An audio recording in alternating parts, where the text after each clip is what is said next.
Hi, welcome friends. In the last lectures, Kirchhoff's current law, that means Kirchhoff's junction law. आपण मागच्या लेक्चरमध्ये Kirchhoff's current law आणि Kirchhoff's junction law ज्याला की आपण पाल शिकलाय. आजच्या लेक्चर्समध्ये सगळ्यात महत्वाचा कोणता पॉइंट्स पाहणार तर Kirchhoffने तो काही सेकंड लॉज तयार केलाय आणि Kirchhoff सेकंड लॉज मध्ये to determine the potential difference in an closed loop. ज्यावेळेस आपण पोटेन्शियल डिफरन्स फाइंड आउट करतायत एखाद्या क्लोज्ड लूप मध्ये 2 नंबर मध्ये आपण फॉर एक्झाम्पल्स म्हणून ईएमएफ फाइंड आउट काढू शकतो. EMF of the cell find out करायचं आहे. मग हे काढण्यासाठी आपल्याला Kirchhoffचा कोणता लॉ पाहिजे तर सेकंड लॉ पाहिजे. Kirchhoff सेकंड लॉला it is also known as the Kirchhoff's voltage law. Kirchhoff's voltage law म्हणू आपण याच Kirchhoff's व्होल्टेज लॉला शॉर्ट फॉर्म मध्ये केव्हीएल असं म्हटलं जातं. याच Kirchhoff's व्होल्टेज लॉला अजून एक शब्द वापरला जातो याचं नाव आहे लूप लॉ. कोणता लॉ? Loop law. अजून एक म्हटलं जातं it is also known as the mesh law. कोणता लॉ? Mesh law. मग एक आहे Kirchhoff's व्होल्टेज लॉ. Kirchhoff'लाच आपण लूप लॉ किंवा मेश लॉ असं म्हणतात. तर हे जे काही लॉस आहेत मग लूप कशाला म्हणतात, मेश कशाला म्हणतात? What is mean by loop and what is mean by mesh. Mesh कशाला म्हणतात इकडे लक्षात घ्या. मी तुमच्या समोर एक इलेक्ट्रिकल नेटवर्क काढलंय मुलांना. Kirchhoff's व्होल्टेज लॉ समजणं सोपं आहे. ह्याच्यावरचे जे काही प्रॉब्लेम्स आहेत ते फार अवघड आहेत. पण ते प्रॉब्लेम सोप्या पद्धतीने कसे टीच करायचे, समजून कसे घ्यायचे ही एक लक्षात घ्या. सोपं करण्यासाठी मी तुम्हाला काही लॉस सांगणार आहे. आपण मागच्या लेक्चर्स मध्ये Kirchhoff's करंट लॉ पाहिला. त्याच्यामध्ये आपण काय सांगितलं की to determine the current find out कसं करायचं ते सांगितलं. आजच्या लॉ मध्ये आपल्याला Kirchhoffचा कोणता लॉ पाहिजे, सेकंड लॉ पाहिजे किंवा व्होल्टेज लॉ म्हणतात. मग एक लक्षात घ्या लूप आणि मेश कशाला पाहिजे हे दोन वर्ड थोडेसे लक्ष ठेवून ऐकतात. लूप आणि एक नंबर मध्ये मेश. इकडे बघा आम्ही एक इलेक्ट्रिकल नेटवर्क काढलंय. त्या इलेक्ट्रिकल नेटवर्क मध्ये काही नावं दिले त्याला एक लक्षात घ्या A B C D E F. मग या लूप मध्ये एक लक्षात घ्या 3 लूप आहेत. पहिला लूप बघा ए बी ई एफ ए हा पहिला लूप झाला. दुसरा लूप बघा B C D E B. पण मेन थिंग काय आहे की जो काही हा जो लूप आहे या लूप मध्ये इन्क्लूड 2 लूप आहेत. हा झाला पहिला लूप, लूप 1 आणि दुसरा लूप झाला हा लूप 2. हे असे 2 लूप आहेत. ज्या लूपच्या इन्क्लूड परत लूप नाहीये त्याला मेश असं म्हणायचं. ज्या लूपच्या म्हणजे आता एक लक्षात घ्या जसं की या ABCDEFA मध्ये या ABCDEFA मध्ये 2 लूप आहेत. पण या लूप मध्ये ABEFA मध्ये कोणताही लूप नाहीये, एकच लूप आहे. मग याच्या लूप मध्ये दुसरा कोणताच लूप नाहीये त्याला मेश असं म्हणायचं. मग असे मेश किती आहेत? 2 आहेत. आणि लूप किती आहेत? 3 लूप आहेत. 3 लूप आहे आणि हा पूर्ण क्लोज्ड पाथ आहे. एक सगळ्यात महत्वाची कंडिशन हा क्लोज्ड पाथ याला मेश आणि लूप असं म्हणायचं. आता मेश कशाला म्हणायचं समजलं असेल तुम्हाला की ज्याच्या इन्क्लूड कोणताही लूप नाही आहे, ज्या लूपच्या अंडर परत दुसरं कोणतं लूप नाही आहे त्याला आपण मेश असं म्हणतो. आणि एक आहे सगळ्यात महत्वाचं एक सांगितलं मी तुम्हाला ह्या लूप मध्ये ह्या इलेक्ट्रिकल नेटवर्क मध्ये क्लोज्ड पाथ मध्ये नंबर ऑफ रेजिस्टन्स असतील. नंबर ऑफ रेजिस्टन्स बघा किती येतं R1 R2 R3 R4 आणि R5. 2 सेल आहेत. EMF of the cell in the electrical network to EMF of the cell E1 आणि काय E2. It consist of the 5 resistance R1 R2 R3 R4 and R5. हे सगळे resistance सगळ्यात महत्वाचं number of resistance आहे. ज्यावेळेस 2 cell आहेत एक लक्षात घ्या कंडिशन कशी आहे. इथलं पोटेन्शियल डिफरन्स E1 आहे समजा इथला सेल E1 आहे. इथलं पोटेन्शियल V1 पण कन्सिडर करता येईल. इथलं पोटेन्शियल V2 कन्सिडर करता येईल. मुलांना एक लक्षात घ्या या ठिकाणावरचं जे काय हायर पोटेन्शियल आहे आणि हे लोअर पोटेन्शियल आहे. लोअर पोटेन्शियलला व्हॅल्यू 0 असते. या ठिकाणावर हायर पोटेन्शियल आहे. एक समजून घ्या मी काय वाक्य बोलायलोय की या Kirchhoff's व्होल्टेज लॉ मध्ये सगळ्यात महत्वाचं कंडिशन अशी सांगितली जाते. मी तुम्हाला याच्यामध्ये 2 स्टेटमेंट सांगणार. पहिला स्टेटमेंट ऐकून घ्या. 2 स्टेटमेंट. पहिलं स्टेटमेंट फॉर एक्झाम्पल समजून घ्या. या Kirchhoff's क्लोज्ड लूप मध्ये Kirchhoff's लॉस मध्ये Kirchhoffच्या व्होल्टेज लॉ मध्ये असं एक स्टेटमेंट सांगितलं जातं की याच्यामध्ये पोटेन्शियल डिफरन्स हे चेंज होत जातं.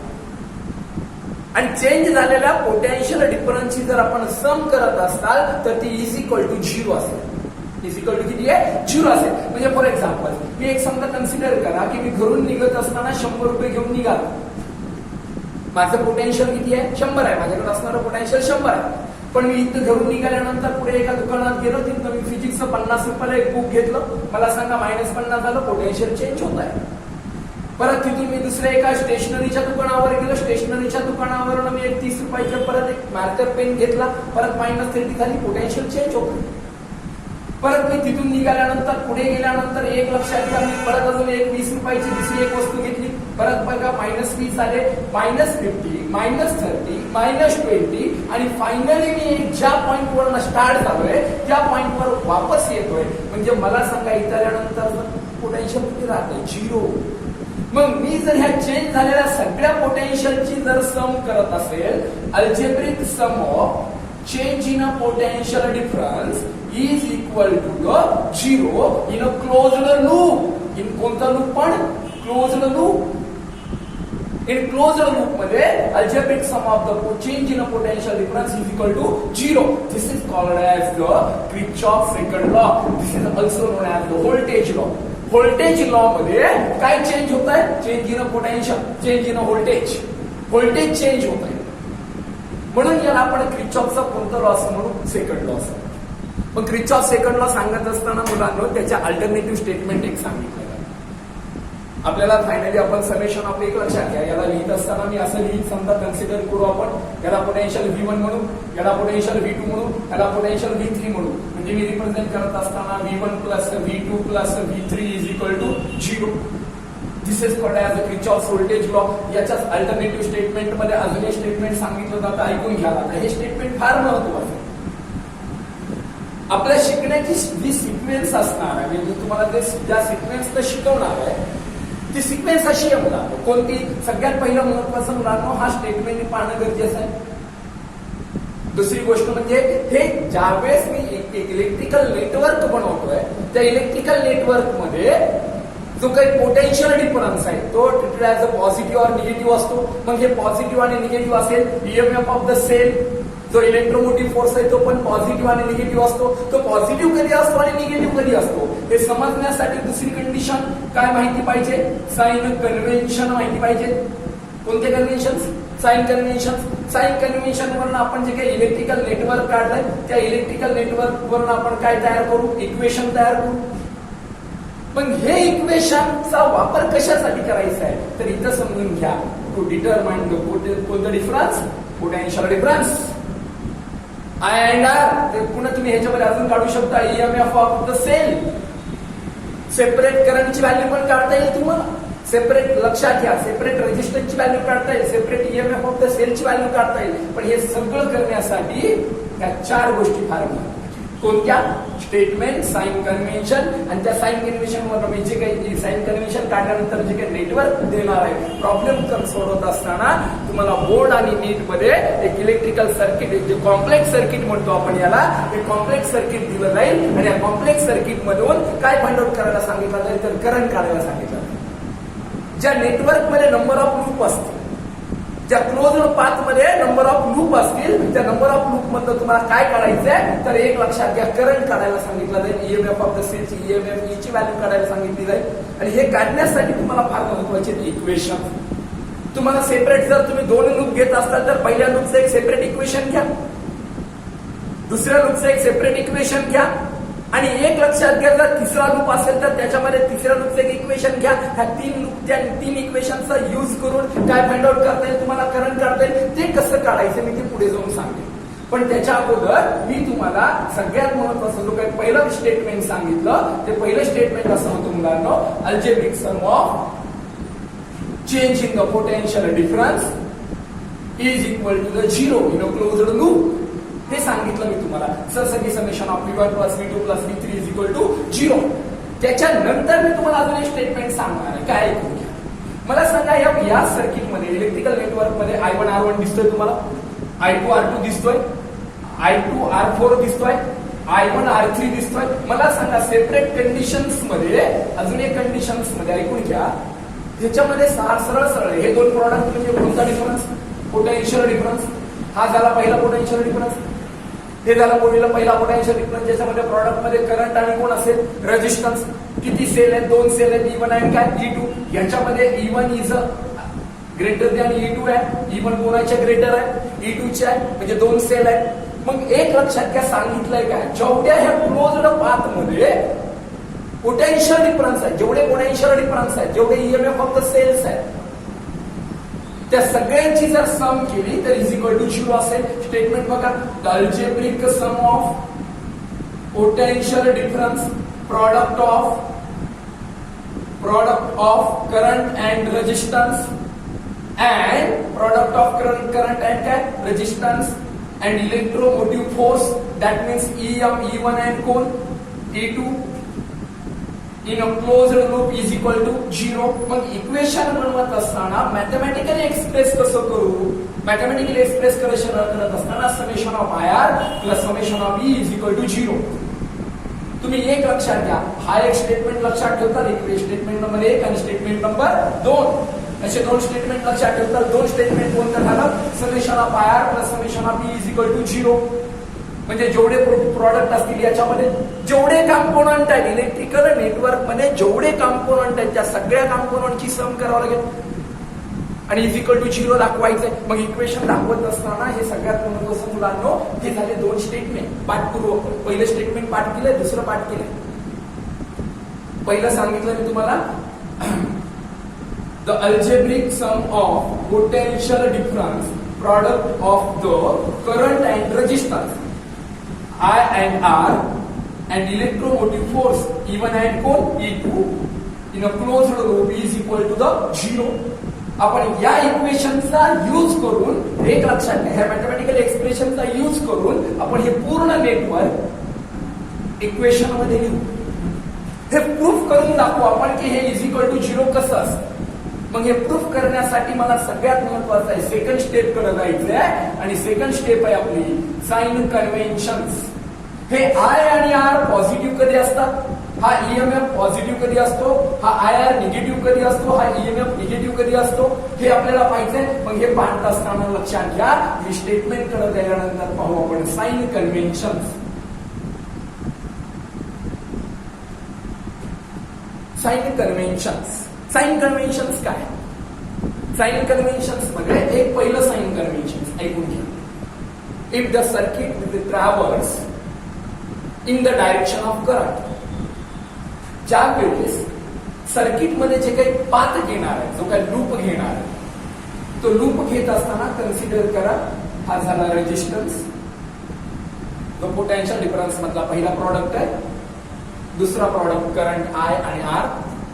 एक लक्षात घ्या, ज्या पाथची direction he in the direction of current आहे, माझा हा पाथ आहे, हा पाथ आहे, इकडे जातोय. सर्किट ट्रॅव्हल्स करत असताना या डायरेक्शन कडे ट्रॅव्हल्स करत आहे, आणि ट्रॅव्हल करत असताना पाथची डायरेक्शन आणि करंटची डायरेक्शन जर सेम असेल in the direction of current, then potential difference, that means I and R is negative and R is a negative. I and R is a negative. कधी एक लक्षात घ्या, जो पाथ आहे सर्किट ट्रॅव्हल्स करत असताना त्याची डायरेक्शन आणि करंटची डायरेक्शन जर सेम डायरेक्शन असतील, इथे शब्द लिहितो same direction, in the direction of current, in the direction of current असेल तर then the potential difference treated as a negative. That means minus IR, minus IR. याला minus IR.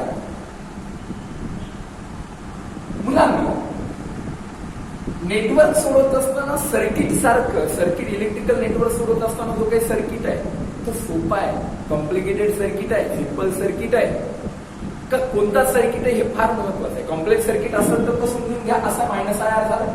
ओके, सांगितलं मी तुम्हाला minus IR potential difference negative कधी असतो सांगा बरं. In the same direction, in the direction of current जर असेल तर त्याला मायनस IR आपण असं म्हणू. सेकंड पार्ट्स मध्ये आपण असं म्हणू, समजा हा परत मी 1 सेकंड रिपीट करतो, रेजिस्टन्स काढतो, करंटची डायरेक्शन इकडे दाखवतो, पण सर्किट ट्रॅव्हल्स करत असताना त्याच्या अपोजिट डायरेक्शन मध्ये ट्रॅव्हल करत असेल, म्हणजे हा झाला माझा पाथ. मला समजा हे दोन्ही बाण तुम्हाला अपोजिट डायरेक्शन मध्ये दिसतात, म्हणजे मी अपोजिट डायरेक्शन ऑफ करंट आहे. सर्किट ट्रॅव्हल्स करत असताना जो माझा जो पाथ असणार आहे सॉल्व्ह करत असताना त्याची जी डायरेक्शन आहे ती अपोजिट आहे. अपोजिट असेल तर एक लक्षात घ्या, potential difference treated as a positive. That means plus I R minus I R and plus I R. मग एक आहे, हे झाले साइन कन्व्हेन्शन. कोणाच्या बद्दल? पोटेन्शियल डिफरन्स बद्दल. म्हणजे ह्या इलेक्ट्रिकल नेटवर्क मध्ये जेवढे काही पोटेन्शियल डिफरन्स आहेत, product of the current and resistance, हे पॉझिटिव्ह कधी आहेत आणि निगेटिव्ह कधी आहेत. तर लक्षात ठेवा. फायनली अजून एकदा वन सेकंड रिपीट करतो. काय की in the direction of current असेल तर मायनस आय आर, आणि जर समजा अपोजिट डायरेक्शन ऑफ करंट असेल तर कोणता? Plus I R. Circuit travels in the direction of current is a minus IR and opposite direction of current is a plus IR. मग एक आहे, हे झालं कोणाबद्दल? पोटेन्शियल डिफरन्स बद्दल. मुलांना आपण नेक्स्ट पॉइंट कडे जाऊ. याच्यामध्ये ईएमएफ ऑफ द सेल पण आहेत का नाही बघा. ही मोठी लाईन म्हणजे पॉझिटिव्ह टर्मिनल आहे, हा झाला निगेटिव्ह, हा झाला पॉझिटिव्ह, हा झाला निगेटिव्ह. पाच मध्ये ज्यावेळेस जाऊ आपण सर्किट सॉल्व्ह करत असताना तुम्हाला हे ईएमएफ पण येणार आहे, सगळे कंपोनंट्स घेणार आहेत आपण. सेल और बॅटरी, जो काही सेल आहे पॉझिटिव्ह, ज्याला आपण E1 असं म्हणू, आणि दुसरा कोणता E2 आहे. एक लक्षात घ्या, हा सर्किट मध्ये सुद्धा जर माझा 5 ची डायरेक्शन आहे निगेटिव्ह टर्मिनल्स कडून. कोणत्या टर्मिनल्स कडून? निगेटिव्ह टर्मिनल्स कडनं जर मी कोणत्या टर्मिनल्स कडे येत असेल? पॉझिटिव्ह टर्मिनल्स कडे येत असेल तर हा ईएमएफ हा आपला पॉझिटिव्ह ई असेल, म्हणजे प्लस ई असेल. बघा ईएमएफ पॉझिटिव्ह कधी असेल? From negative terminal to the positive terminals. Cell और बॅटरी ज्यावेळेस आपण ट्रॅव्हल्स करतोय, म्हणजे ज्या पाथ मध्ये जातो त्या पाथची डायरेक्शन जर निगेटिव्ह टर्मिनल कडून कोणाकडे असेल? पॉझिटिव्ह टर्मिनल कडे असेल तर तुमचा EMF of the cell are always a positive. त्याच्यात दुसरी कंडिशन पाहू आपण मुलांना. हा दिली मायनस साइन, हा झाला प्लस साइन. बरोबर आहे ना. माझ्या पाचची डायरेक्शन किंवा सर्किट ट्रॅव्हल्स करत असताना त्याची जी काही सेल और बॅटरीची जी डायरेक्शन असणार आहे ती पॉझिटिव्ह टर्मिनल कडून कोणाकडे येतोय? निगेटिव्ह टर्मिनल कडे येतोय. ईएमएफ आर निगेटिव्ह म्हणजे मायनस ई. लक्षात द्या, प्लस ई कधी घ्यायचं आहे? Negative terminal to positive terminal cell. जर एक लक्षात घ्या, ट्रॅव्हल्स करत असताना जी डायरेक्शन प्लस ई घ्यायची अशी, त्याच्यानंतर मायनस ई कधी घ्यायचंय? Positive terminal to the negative terminal. मुलांनो स्टेटमेंट फार महत्वाचं आहे, त्याच्याशिवाय आपण इक्वेशन सॉल्व्ह करणार नाही. मग इक्वेशन सॉल्व्ह करत असताना दोन स्टेटमेंट पाठ केले आपण. पहिलं जे महत्वाचं आहे ते पाठ करा. लक्षात ठेवा,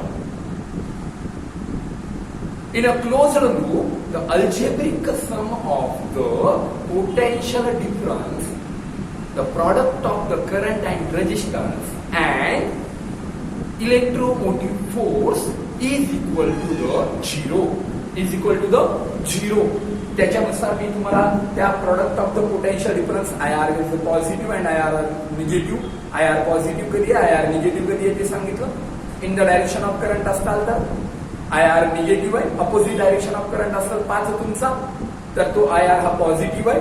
ईएमएफ ऑफ द सेलची पण बघितलं तुम्ही. सेल और battery travels in the negative terminal to the positive terminal plus E और plus positive terminal to negative terminal minus E. पण मुलांना याचा यूज करून आपण मी इक्वेशन कडे जाणार आहे आणि जे तुम्हाला हा क्रिचॉफचा कोणता लॉ लक्षात घ्या. सिक्वेन्स कशी आहे?